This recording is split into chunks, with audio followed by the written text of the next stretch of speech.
Hello everyone. Welcome to today's sections. My name is Kuo Chen Lee. And today we are going to introduce you Cascading style sheets,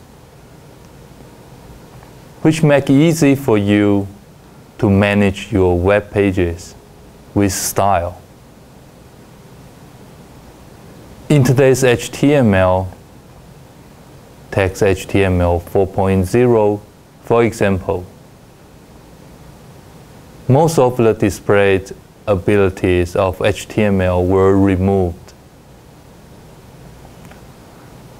According to the W3C, those needs are integrated to Cascading style sheets, CSS,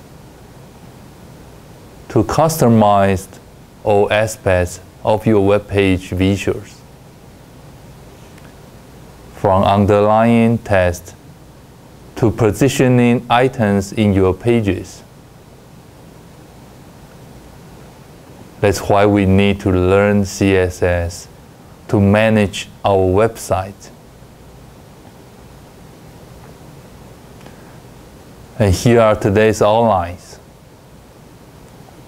HTML 4.0 now has two different versions. One is street, and the other one is transitionals. Transitionals HTML 4.0 keeps all display elements and is still more popular than street version. Street versions, in other hands, doesn't have display elements.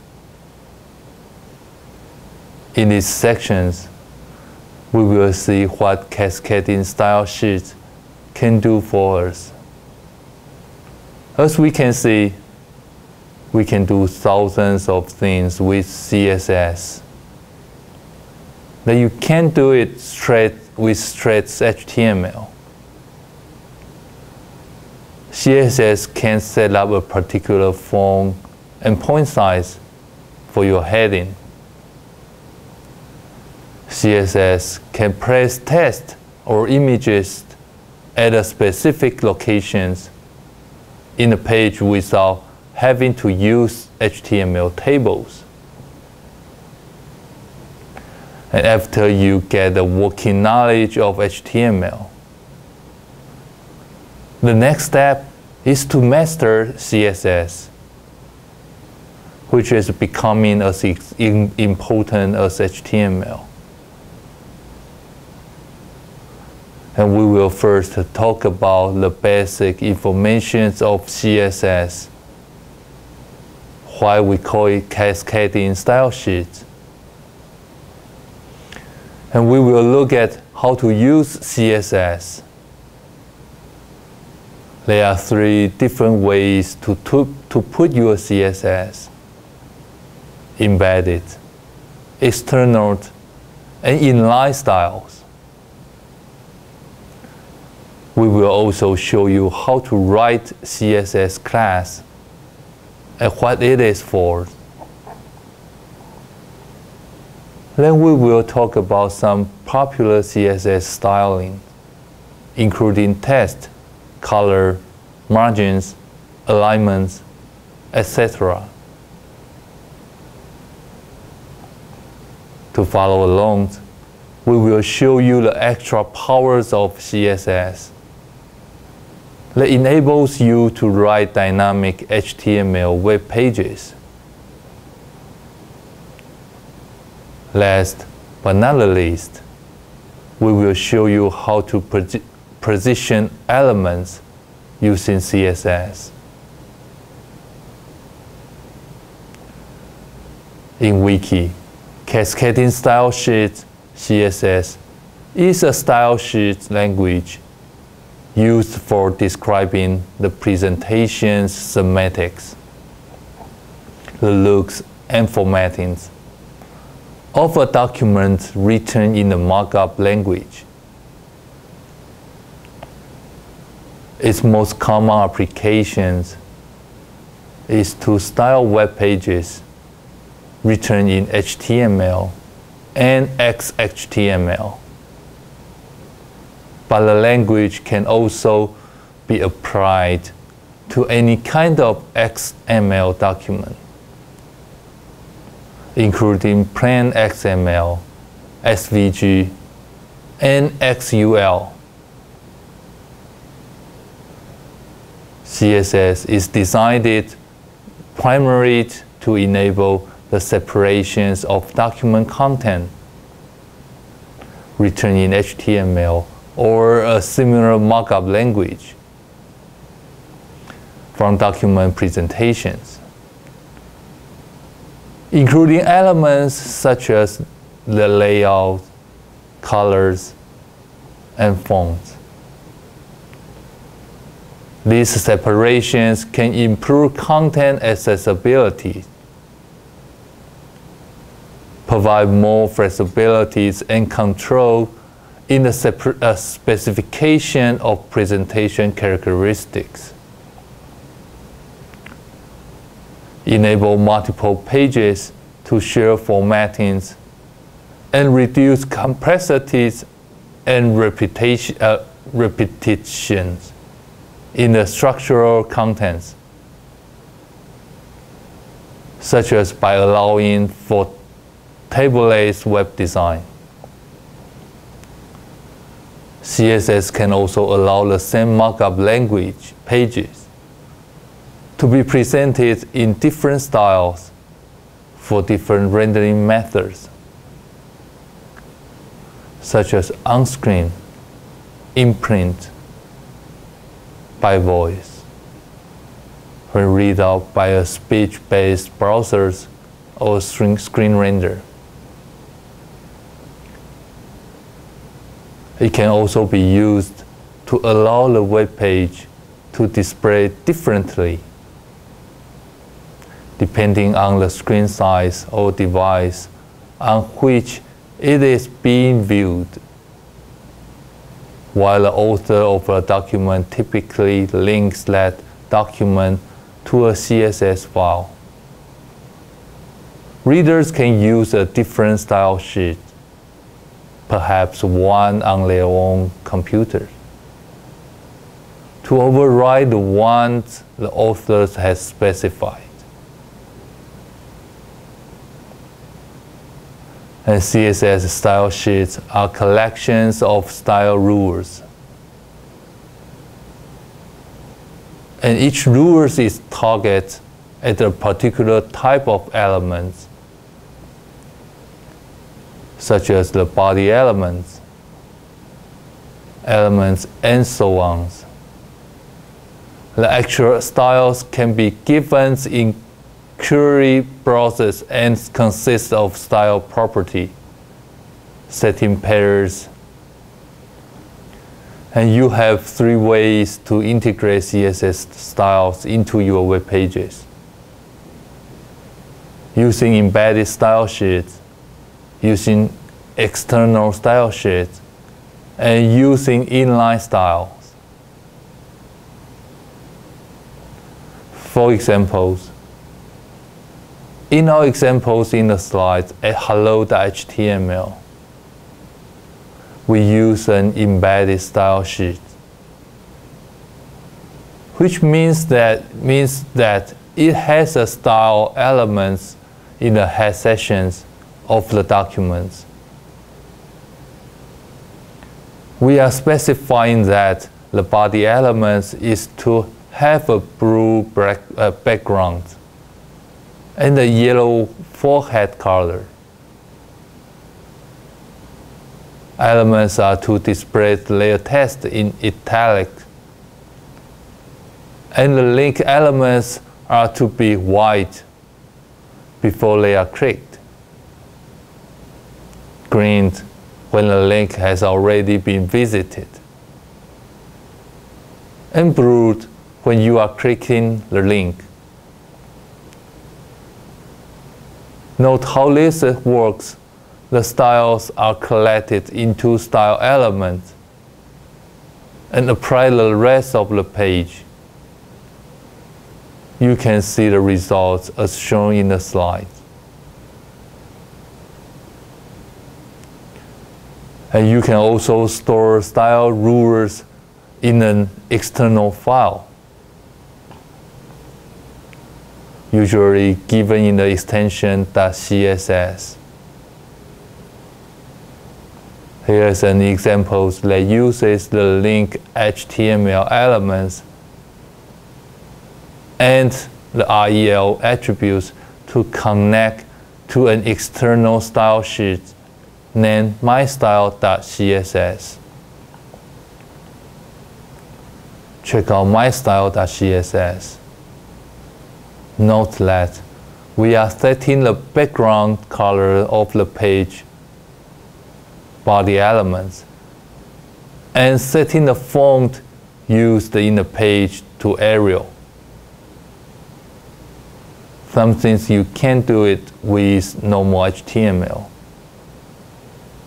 Note that we save this CSS code in a file named mystyle.css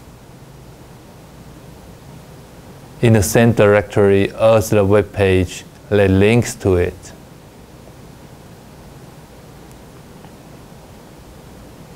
And you can assign CSS style rulers for elements by using the element's style attributes, the inline style.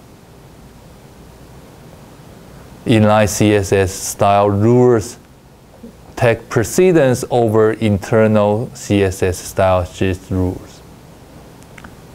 The internal CSS style sheet takes precedence over any external CSS style sheet rules. And we can use the inline style with style equal after the opening HTML tag. And the entire inline style is coded before closing the first tag. For the HTML elements which have the style attributes are suggested to use them first. Since the precedence is the highest, the higher precedence override lower precedence kind of hierarchy structures. It's why it's named Cascading style sheet. And you can define style classes that you can then apply to the elements in your pages. For example, you might have a class named Brood that defines the foreground text colors as Brood. You can also add other styles to the Brood class, such as selecting a font and so on. You define the Brood class as .brood in a style sheet that to indicate it's a general style class. You can also define style classes that can only be used with certain elements. For example, p.smart is a style class named smart that can only be used with p elements. Here's an example that shows how to use style classes. Note that after you have defined a class, you can use it with an HTML elements class attribute. CSS is very powerful. Working with HTML without CSS is okay. But as a business site developer, you probably want more. You want the ability to choose your own font and font size. For example, you want to use the H1 to H6 headers in addition. You want to have different styles for different headings. Ordinary HTML headers are not very flexible because they are preformed and only support a few options. To make them more styles, you have to use CSS. CSS specialized in working with text, using style properties like these: font families, specifies the actual fonts like Arial or Helvetica. If you want to list alternative fonts in case the user's computer is missing your first choice,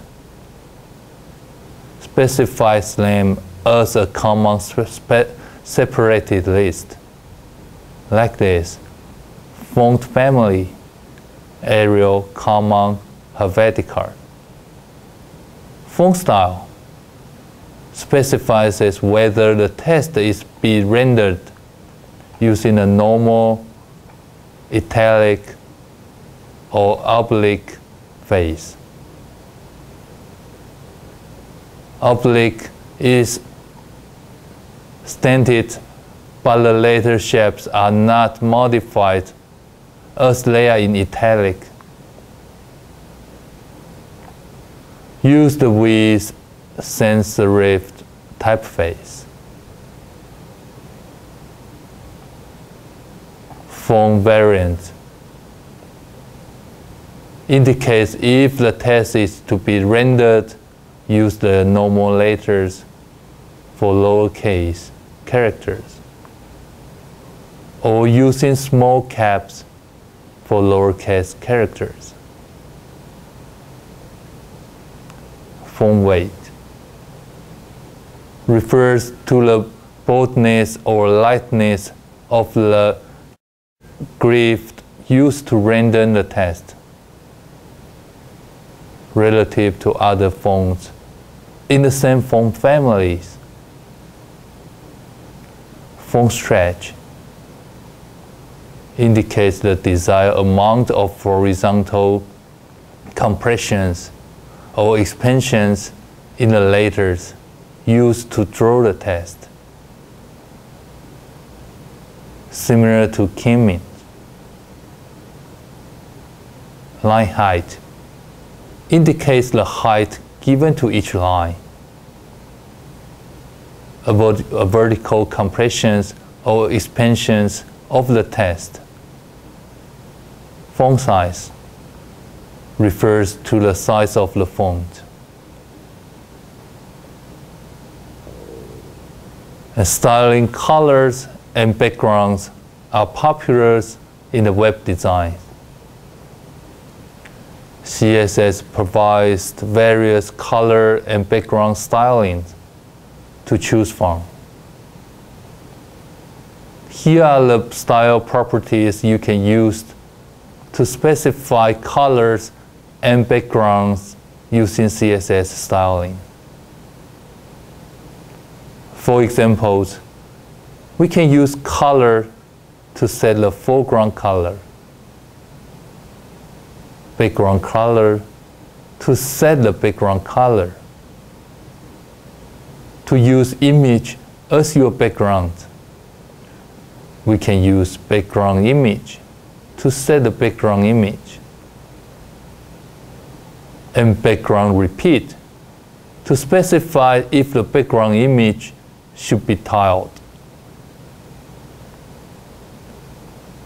Also, we can use background attachment to specify if the background scrolls with the rest of the documents.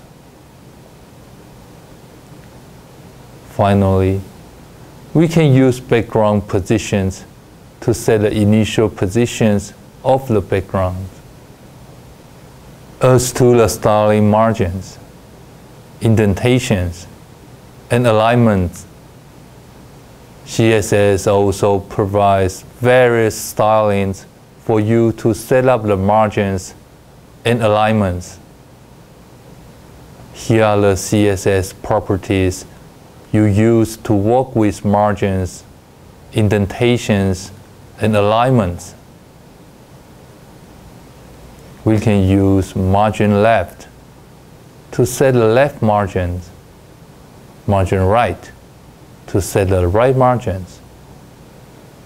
With the same idea, margin top sets the top margin of your elements.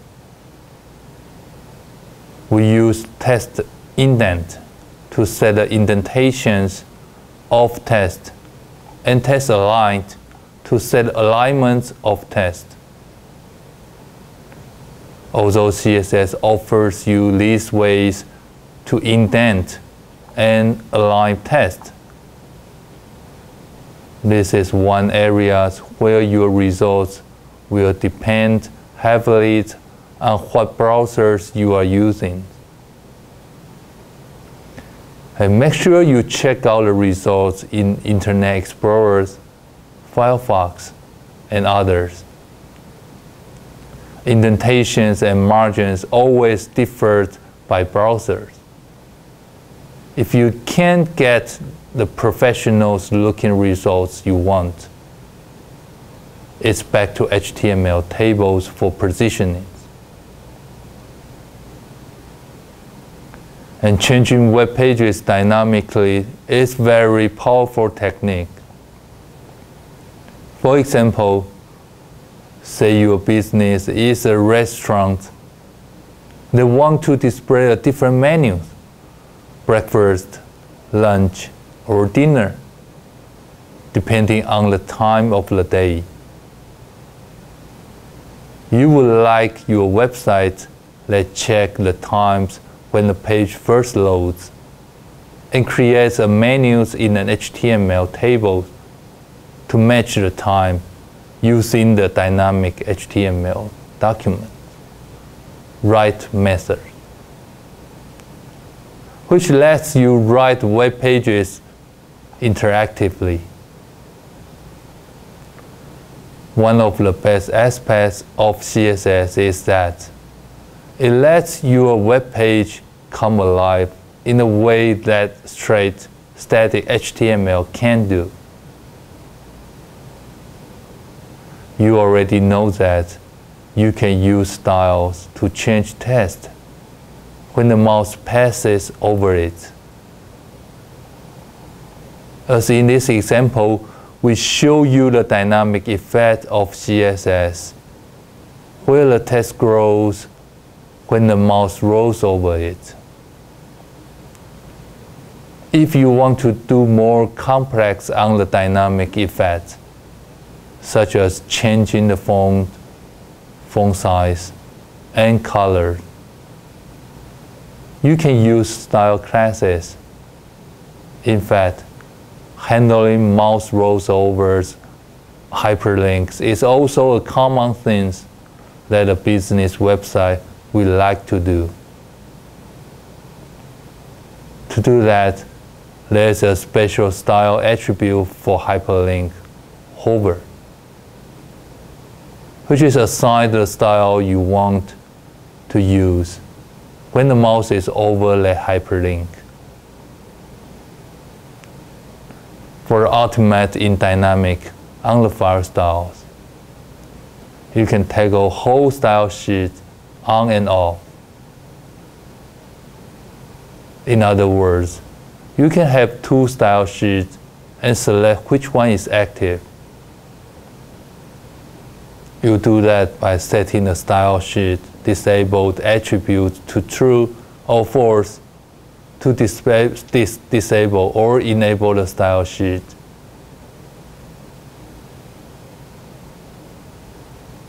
And you can use the position style property to set the position of elements in a web page.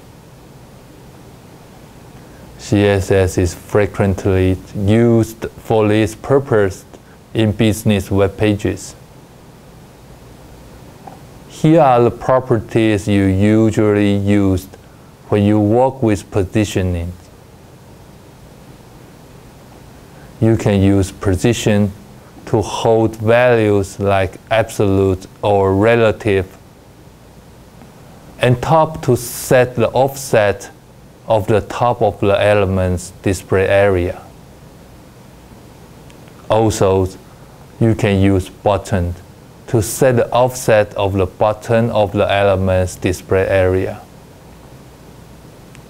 Moreover, you can use the left to set the offset of the left edge of the element's display area, and right to set the offset of the right edge of the element's display area.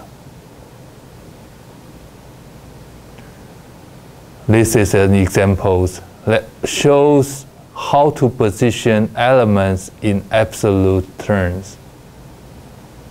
The most common ways of using the position style property.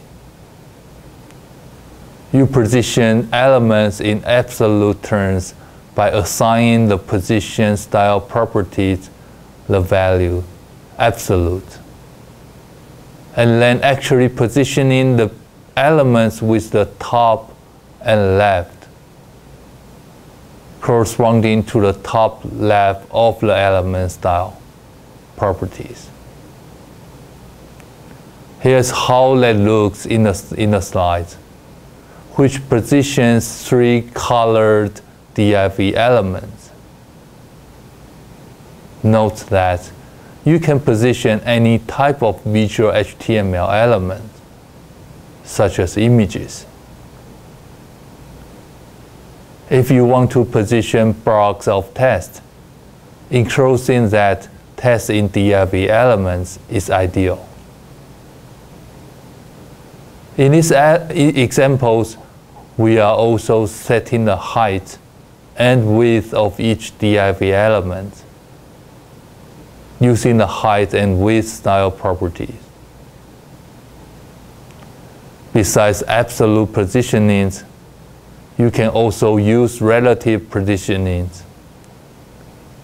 This technique moves elements relative to where they would normally appear in the browser's windows. For example, if you use relative positionings, you can position text out of normal text flows. And this is for today's sections. Thank you.